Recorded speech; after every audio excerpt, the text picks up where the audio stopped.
ازاي نقدر نخلق علامه تجاريه او براند من غير ما نخاف او نقلق، ولما يجي لنا الكلاينت نبقى واثقين من نفسنا. في الفيديو ده انا هقول لك ازاي عملت لوجو اللي اسمه زيكو كاندي بالاس من الصفر لحد ما سلمت الكلاينت، لحد ما الحاجات اتطبعت وكل حاجه هوريها لك في الفيديو ده. الفيديو ده مهم جدا جدا لو انت بتحب البراندنج ونفسك تتخصص فيه، فيا ريت تتفرج عليه من اوله لاخره وتعمل لايك وسبسكرايب وتتفرج على كل الفيديوهات لو عايز تبقى براند ديزاينر شاطر.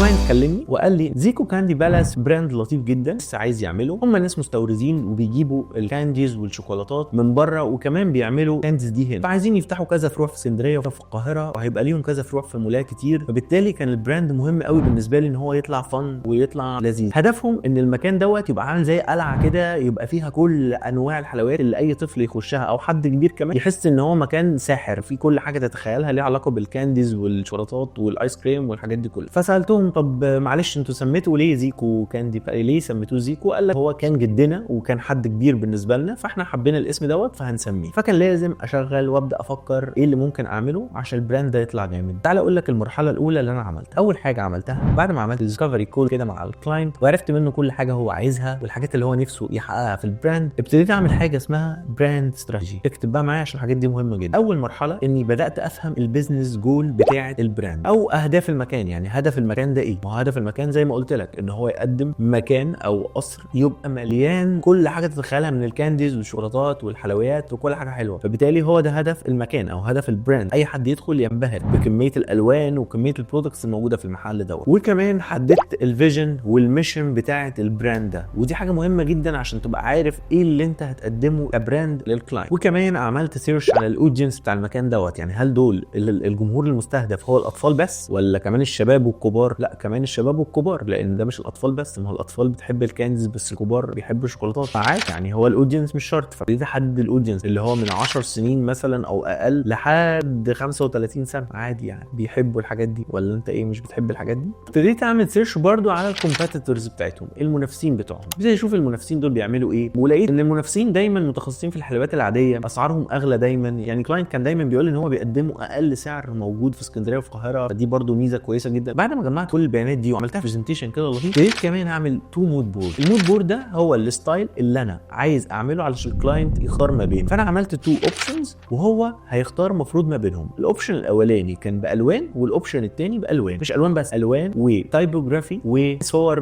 من صور البراندز والحاجات الباكج والحاجات اللي هو ممكن يستخدمها. وعلى الاساس اللي هو يختاره انا هكمل الدايركشن بتاع الديزاين بتاعي. كانت مشكله البراند دوت ان لازم الكلاينت يحس بالمتعه والسحر اول ما يدخل المكان. فهي دي التحدي او هو دي المشكله اللي عند الكلاينت اللي انا لازم احلها بالديزاين بتاعي. عشان كده التو مود بوردز دول كانوا مهمين جدا. تاني مرحله وهو اللوجو ديزاين، ودي المرحله اللي انا بحبها جدا وكلنا بنحبها او ساعات بندخل فيها على طول، ودي غلط جدا يعني. فلازم نركز ان احنا ما ندخلش على اللوجو على طول. زي ما قلنا اول حاجه الكول اللي احنا نفهم من الكلاينت عايزين ايه، بعد كده بنعمل براند برزنتيشن، وبعد كده دلوقتي بنعمل اللوجو ديزاين. بعد ما اتفقنا والكلاينت اختار المود بورد دوت، بديت اشتغل على الدايركشن اللي هو اختاره، وكنت هبدا اصمم اللوجو وكمان اصمم الفاريشنز كلها بتاعت اللوجو. يعني اللوجو ده لو اتحط على الويب سايت هينفع بالعرض، لو بالطول هيتحط على اكياس، لو باي شكل من الاشكال هيتحط. فابتديت اركز ان اللوجو اللي يطلع دوت لازم ينفع على كل الحاجات دي، لان وانا بختار الستايل بتاع اللوجو بتاعي لازم اخد بالي من كده ان هو لازم يبقى كل حاجه تنفع لبعد كده. فبالتالي قعدت افكر، فلقيت ان التايبو وزائد الايكون هو ده انسب اختيار، ان هو ممكن يستخدم الايكون بس، ممكن يستخدم اللوجو والتايبو، ممكن التايبو بس، فبراحته. فبقى هو ده الحاجه اللي انا هشتغل عليها وهي دي الحاجه اللي هاخد بالي منها. اول حاجه ابتديت اكتبها هي زيكو كاندي بالاس، وابتديت افكر ايه الفونت المناسب يناسب الاطفال ويناسب الانسيابيه كده اللي موجوده في المصاصات الشوكولاتات السايحه. فمحتاج فونت كده يكون زي ليكويد شويه او في زي حركه. كنت حابب ان هو يبقى فيه كيرفات او اعمل كاستمايز ليه عشان يبقى حلو. فعملت الشكل دوت، وبعد كده ابتديت اخش على الايكون. ابتديت افكر في قصه كده ان زيكو دوت هو شخصيه كرتونيه صغننه كده موجوده في شوارع اسكندريه، وابتدت تعمل مصنع ليها وتصنع الكانديز. وقعدت اكتب القصه دي عشان اقدمها له في البرزنتيشن بعد ما خلص. وفعلا ابتديت اعمله ان هو ماسك لولي بوب اللي هو المصاصه، وكمان عامل علامه لايك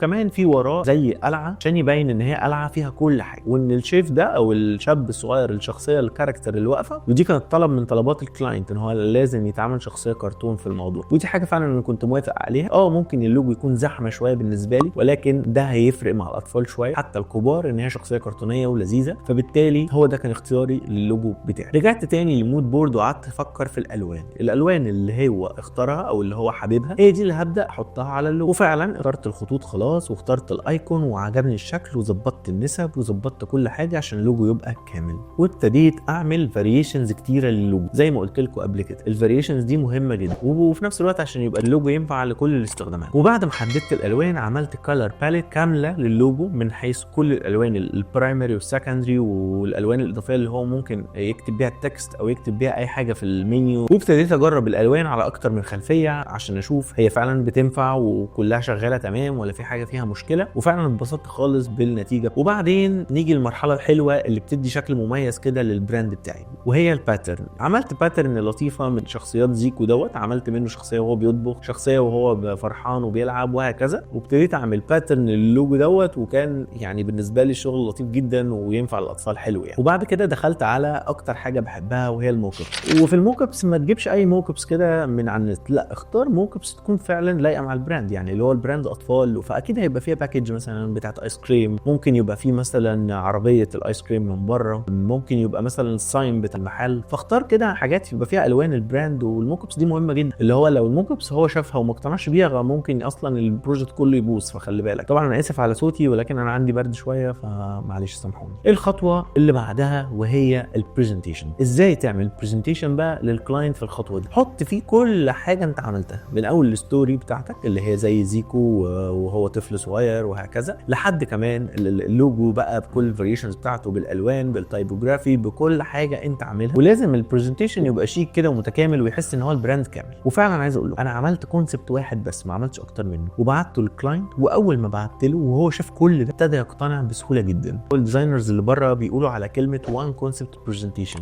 اللي هو ما يبقاش فيه اوبشنز كتيره، لان هو لو فيه اوبشنز كتيره انت مش هتبذل مجهود كامل وكافي لكل اوبشن.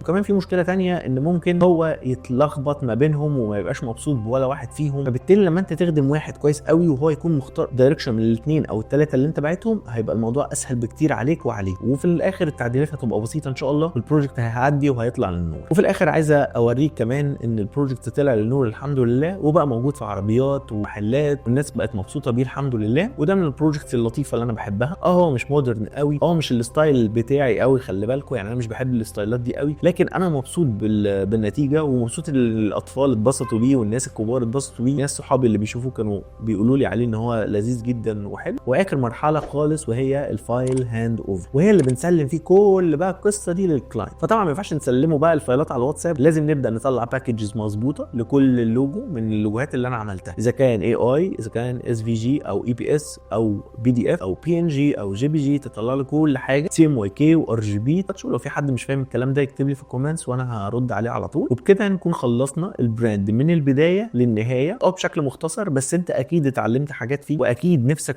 تسالني اسئله كتير. ممكن تبعت لي اي سؤال في الدنيا وانا هرد عليك وهقول لك تعمل ايه. وفي نهايه البروجكت دوت ممكن انا اقدم بقى للكلاينت حاجه زياده، ممكن اعمل له لوجو مثلا انيميشن كده كهديه مني ليه، ممكن اديله مثلا زي ديزاينز للسوشيال ميديا، ممكن اعمل له اي حاجه كده زي هديه مني ليه كده، لو البروجكت ماشي كويس والكلاينت كان كيوت ولطيف والدنيا حلوه. وفي حاجه تانية ان انت ممكن تبدا تقدم خدمه تانية للكلاينت. لو انت بتعرف تعمل ويب سايت، بتعرف تعمل اي حاجه تانية انت بتعرف تعملها، ممكن تقدم له از سيرفيس بعد ما تخلص. اللي هو انا عملت لك البراند وخلصته، فانا ممكن اعمل لك ويب سايت للبراند، ايه رايك؟ ممكن اشتغل معاك سوشيال ميديا لو حد بيشتغل سوشيال ميديا، مع اني بشوف ان البراند ديزاينر غير السوشيال ميديا خالص، ودي سكه ودي سكه، ولكن انت ممكن تعمل كده عشان تزود دخلك. وفي النهايه اشوفكم على خير المره الجايه. لو بتحب المحتوى دوت ونفسك تشوف كيس ستادي كتيره، وكمان لو عايز تتعلم يو اي ويو اكس، تابعني عشان كل فتره بنزل لك فيديوهات كده حلوه هتساعدك في انك تبقى براند ديزاينر كويس. ولو نفسك تبقى يو اي يو اكس، انا اكيد هساعدك في اليو اي يو اكس وهخليك برودكت ديزاينر شاطر. سلام.